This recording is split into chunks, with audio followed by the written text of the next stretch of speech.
Halo teman-teman, semoga masih semangat menjalani hari ya.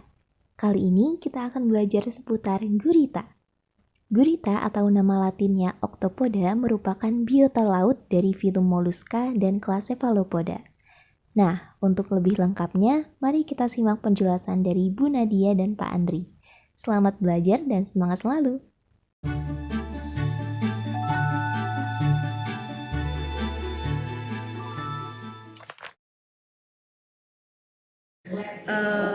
Gurita tuh persebarannya memang luas sih, dia di seluruh dunia ada, di subtropis ada, di subtropis ada. Biasanya dia habitatnya atau tempat tinggalnya itu di terumbu karang, biasanya seperti itu ya. Jadi dia kan hewan yang tinggalnya di substrat ya, apa hewan bentik kita nyebutnya ya, karena dia di dasar melata gitu kan. Jadi biasanya dia sukanya hidupnya di terumbu karang. Oh, oke. Itu kedalaman berapa ini kalau boleh tahu? Kedalamannya karena dia di daerah terumbu karang, jadi dia termasuk di perairan yang dangkal ya, karena masih ada sinar matahari. Biasanya terumbu karang kan masih harus bergantung sama matahari gitu, jadi nggak sampai dalam-dalam sih. Pengetahuan saya bahwa hidup gurita ini banyak didominasi di daerah-daerah yang memiliki terumbu karang ya. Terumbu karang itu habitat di mana di situ banyak karang, karang hidup tentunya ya, sebagai habitat utamanya. Kemudian karena hidupnya tadi di karang, biasanya mereka akan membuat seperti rumah-rumah atau sarang ya, dari karang-karang yang ada. Kemudian mereka juga kadang mengumpulkan cangkang-cangkang, dibuat menjadi sarang ya, sehingga ini menjadi tempat perlindungan mereka dari adanya hewan-hewan predator atau hewan pemangsa.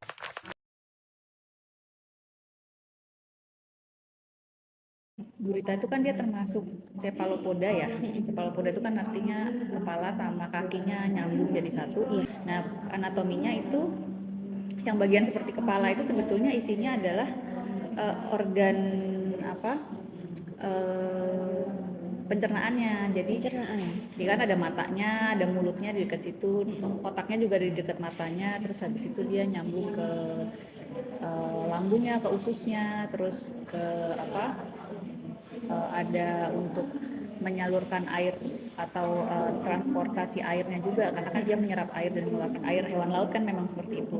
Kemudian langsung ke lengan-lengannya. Oke. Seberapa besar dan seberapa panjang gurita bisa tumbuh? Oh, itu tergantung dari spesiesnya juga sih. Ada yang memang spesiesnya cuma kecil-kecil, karena kan misalnya bluring ya, atau cincin biru itu dia termasuk gurita yang kecil, dia nggak bisa jadi besar gitu. Tapi ada juga spesies yang cukup besar juga guritanya kayak gitu sih. Jadi memang tergantung. Kalau ukuran tuh tergantung spesies masing.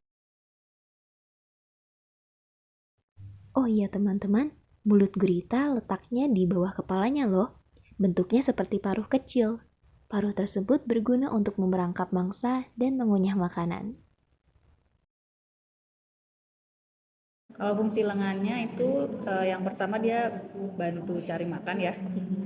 Kan dia lengannya banyak, dia biasanya salah satunya juga untuk ngambil makanannya gitu kan, jadi kayak tangan kita lah ya. Terus yang kedua dia untuk bergerak, karena pergerakannya gurita itu kan bisa yang di substrat di dasar, itu dia biasanya seperti melata gitu ya, atau dia berenangnya itu juga dibantu dengan si lengannya itu. Terus dia bisa juga untuk salah satu bentuk mekanisme pertahanan diri mungkin ya. Jadi ada beberapa jenis gurita yang dia bisa meniru, karena gurita itu kan termasuk makhluk laut yang paling cerdas ya, salah satunya. Jadi dia ada beberapa spesies gurita yang dia bisa meniru pergerakan dari makhluk hidup yang lain, kayak ikan dia bisa niruin kayak gitu. Terus itu juga mungkin bisa berfungsi juga untuk dia berkomunikasi mungkin dengan pasangannya kayak gitu, karena gurita ini kan hidupnya dia sendiri ya, soliter, nggak berkelompok. mungkin ketika dia ketemu gurita lain, entah itu rivalnya atau entah itu pasangannya, nah itu dia bisa berkomunikasi juga pakai tentang lengannya itu. Fun fact, the octopus has 3 hearts. 2 pump blood to the gills, while the third pumps blood throughout the body. Jantungnya ada Wow. 3 gitu, karena satu betul. jantung yang 2 itu mengalirkan ke jantung utamanya kalau nggak salah, terus ada yang mengalirkan darah ke lengan-lengannya itu. Salah satu yang menarik juga dari gurita, dia itu punya kan karena dia pinter ya, otaknya itu lebih dari 1 sebenarnya gurita itu. Oh ya? Jadi setiap lengannya itu dia seperti punya otak sendiri, jadi otaknya ada 9. Jadi tiap lengannya itu seperti punya apa sih, dia ada sistem sarafnya sendiri, jadi memang lengannya ini kan terdiri dari saraf-saraf sama dari otot ya, dan ada otaknya itu yang mengatur pergerakan lengannya. Jadi lengannya seperti bisa punya pikiran sendiri gitu. Jadi ibaratnya masing-masing gitu. lengan ada pikirannya sendiri. Ada, dia bisa mengontrol gitu. Jadi otak utamanya ada di yang dekat matanya itu. Terus ada bagian lain. Nah, si otak, cara kerjanya otaknya yang bagian utama ini dia bisa ngasih perintah ke lengan-lengannya itu. Cuma kelemahannya si lengannya ini dia agak sulit kasih feedback ke otak utamanya gitu. Jadi kalau dia kan dia pergerakan lengannya kan sangat fleksibel ya, dia bisa ngapain, itu termasuk canggih ya kalau gurita kalau kita lihat. Nah, kelemahannya gurita adalah karena dia nggak bisa otak di tiap lengannya itu nggak bisa ngasih feedback, jadi dia cuma bisa melihat si lengannya ini ngapain gitu, kayak gitu. Itu ya cara kerja gurita, karena dia nggak bisa, masing-masing lengannya ini punya gerakan sendiri-sendiri yang dia bisa lakukan untuk mengontrol lengannya. Dia hanya bisa melihat gitu kan, jadi dari otak utamanya kasih perintah, oke nih lengan ini ngapain, cuma feedbacknya dia kurang. Oh, saya juga pernah lihat di media sosial, katanya gurita itu suka menampar ikan tanpa alasan. Iya, nah itu mungkin memang, itu pengaruh otaknya yang tidak bisa iya, kasih feedback. betul Oh, gitu. oke. Jadi karena dia cerdas juga, biasanya hewan yang cerdas itu dia suka Penasaran ya? penasaran, tingkat keingintahuannya tinggi gitu kan.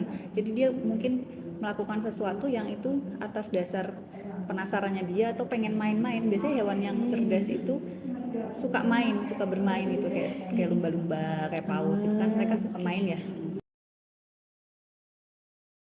Oke, alat indera gurita. Jadi gurita kan punya mata ya, pasti matanya ini termasuk yang karena dia hidup di bawah air, di laut, jadi matanya itu termasuk tajam penglihatannya di bawah laut itu. Jadi dia menangkap cahayanya juga bagus gitu ya. Kemudian kalau indera yang lain pastinya di lengannya itu, karena lengannya kan punya suction, punya perekat penghisap itu kan. Nah, itu dia bisa merasakan itu, jadi seperti indera kalau kita kulit ya, Iya, peraba itu, jadi kurang lebih seperti itu kalau di gurita. Kalau dari yang pernah kita lihat di kebun binatang seperti akuarium itu ya Bu, gurita itu bentuk matanya horizontal. Itu memang seperti itu. Memang seperti itu. Jadi memang gunanya untuk dia menangkap cahayanya seperti itu. Dan uniknya lagi dari mata gurita itu dia bisa kalau mata kita kan kita cuma bisa melihat ke dua mata ini, melihatnya ke arah yang sama ya, kanan semua, kiri semua, atas semua. Nah, gurita itu bisa satunya lihat ke sini, satunya lihat ke sini gitu. Jadi dia bisa sendiri-sendiri itu matanya gerak.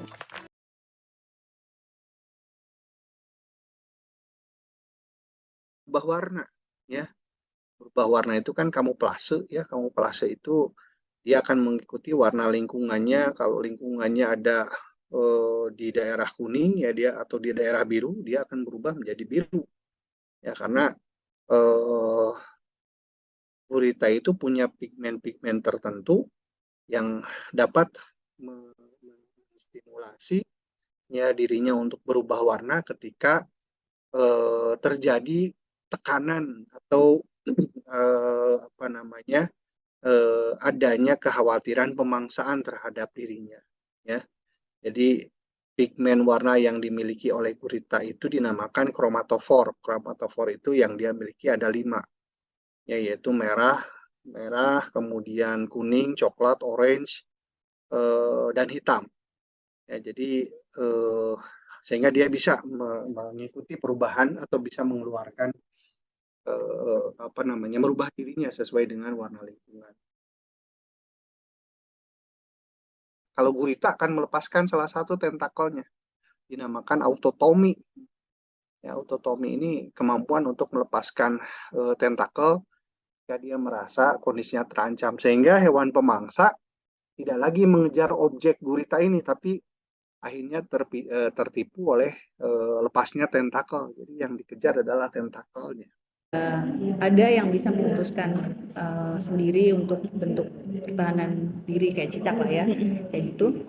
Kalau sudah kepotong, nah biasanya kan kalau kita jadi luka ya kalau kepotong. Nah kalau si gurita ini dia nanti akan menutup gitu kan, kemudian sel-sel dan jaringan di lengan yang kepotong itu tadi, nanti dia akan membentuk sel baru gitu.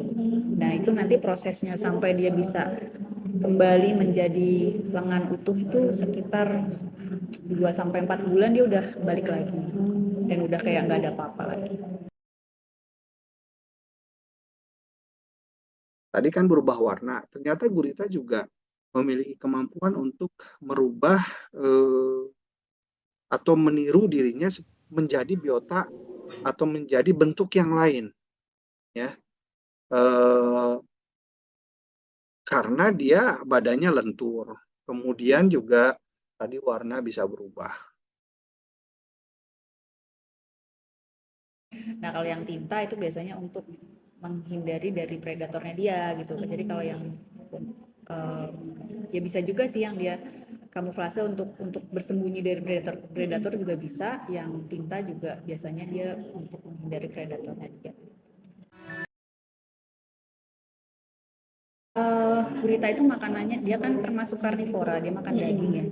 Dia pasti makan hewan yang lebih kecil dari dia.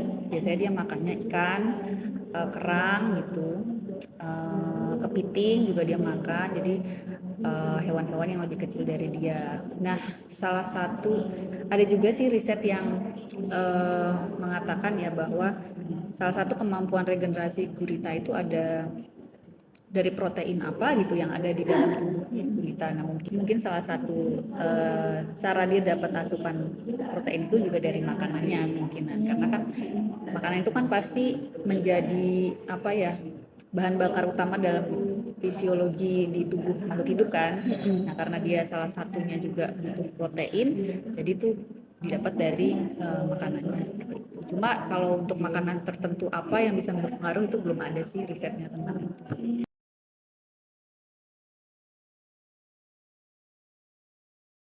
Banyak penelitian yang menyebutkan bahwa proses perkembangbiakan pada gurita dilakukan secara internal, dan telur yang dikeluarkan itu juga dikeluarkan secara parsial, ya, partial spawning. Artinya partial spawning itu dikeluarkan sebagian-sebagian, tidak langsung keluar semua. Saya kira di setiap negara berbeda ya, tapi pada umumnya karena iklimnya berbeda antara Indonesia sebagai negara tropis dengan negara subtropis, tapi pada umumnya gurita yang kawin secara alami di negara kita, negara tropis ini biasanya dimulai dari awal-awal ya bulan 2 lah, Februari sampai dengan mungkin Oktober November ya, tapi puncak dari proses perkembangbiakan atau perkawinan antara jantan dan betina biasanya terjadi di rentang bulan April, Mei sampai dengan Juni. Nah, kenapa di awal Februari ya, karena biasanya di situ ada dinamakan bulan gelap dan bulan terang, perpindahan dari bulan gelap ke bulan terang. Bulan gelap itu di mana kondisi bumi tidak ada sinar atau cahaya bulan, kemudian menjelang bulan terang di bulan kedua ya, ada satu sinyal lingkungan yang diterima oleh hewan-hewan pada umumnya, termasuk gurita, hewan-hewan air pada umumnya, yang menstimulasi atau yang merangsang ikan itu seolah-olah disuruh untuk kawin. Kalau berapa jumlah telur yang bisa dihasilkan oleh satu induk gurita, ya rata-rata di atas 200 ribuan. Meskipun dia tadi partial spawning di atas 200 ribu butir telur, ya. Butir telur ini nanti apa namanya, dia dikeluarkan oleh gurita, bentuknya itu nanti menyerupai anggur-anggur itu loh, apa namanya, semacam untayan ya, yang menempel satu bergerombol satu dengan yang lain ya. Setelah itu telur-telur ini akan menetas menjadi larva ya. Nah, uniknya adalah bahwa ketika telur itu menetas larva ya, dan telur sudah dikeluarkan semua setelah parsial menjadi totally spawning, maka biasanya ya, behaviornya adalah gurita betina ini mati.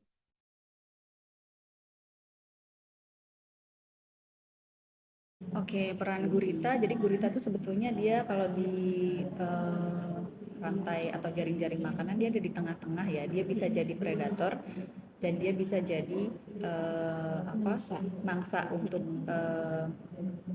biota yang lebih besar dari dia gitu. Jadi perannya kalau sebagai predator ya dia pasti kan memangsa hewan-hewan yang lebih kecil. Predator itu kan perannya dia ibaratnya mengontrol populasi gitu kan. Nah, kalau sebagai mangsa ya pastinya dia akan berfungsi juga sebagai sumber energi untuk makhluk hidup yang lain seperti itu.